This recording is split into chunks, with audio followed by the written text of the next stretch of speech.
Hello, hello, hello. Welcome to my channel and welcome to Lemon's Kitchen.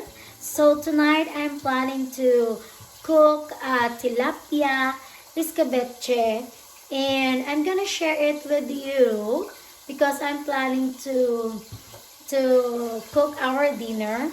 So I'm planning, okay, not meat for the day. So I'm going to cook using a tilapia fish for escabeche. I'm gonna share to you how I cook my escabeche. So I'm gonna before we're gonna start, I'm gonna show it to you all the ingredients that I'm going to use. The two big tilapias and 1 tablespoon of garlic, onions or sibuyas, ginger or luya, 2 tablespoons of white sugar, 4 tablespoons of vinegar, 2 tablespoons of soy sauce, and 2 tablespoons of cornstarch. And I dissolve this in the water like 6 tablespoons. And carrots, bell pepper, ketchup, pepper, and salt to taste. Okay, let's start. 1 tablespoon of a coconut oil.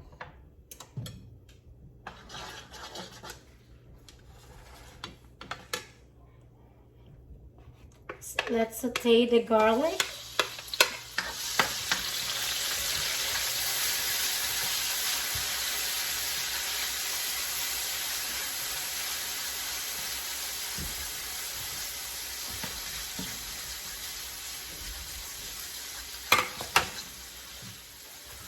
And then onion or sibuyas. And then carrots. Yung carrots natin. Yan. And then bell pepper.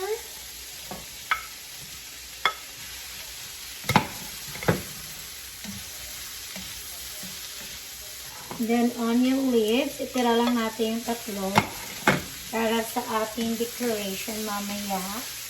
Then we're gonna put our soy sauce,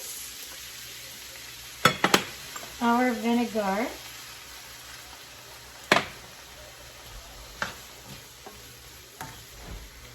and now we're gonna put a little water, like 4 tablespoons of water. Ayan. And then a sugar.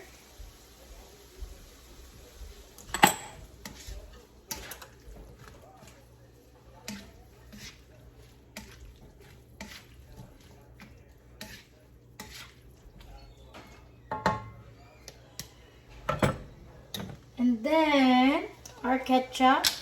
Estimate lang ho kayo ng ketchup kung ilang, kung anong ano niya, pang papula lang ho yan. Pang pa-red lang ng sauce. Ayan. Ayan.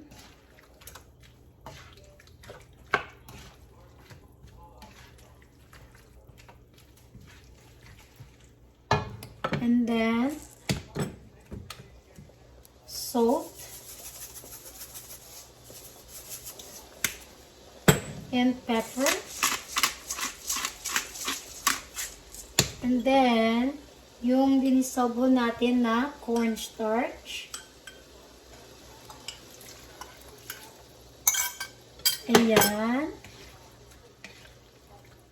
Then, ilagay natin sa fish natin. Okay, tikman ko muna ang sauce. Pwede na. And then, we're gonna pour this to our tilapia. Look at that. Wow.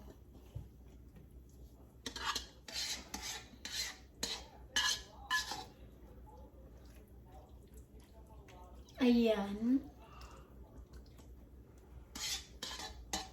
Ang aking escabeche. Lagyan natin na sa taas. Ayan. Okay, ito na po yung escabeche ko. So, tikman natin, okay? With onion and carrots. That's it.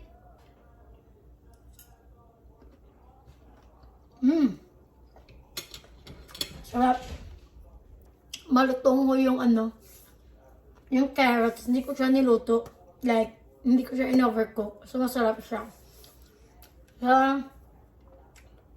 guys, if you like my escabeche, please like and subscribe to my YouTube channel, okay? Have a good night. Thank you so much. And love you. Bye.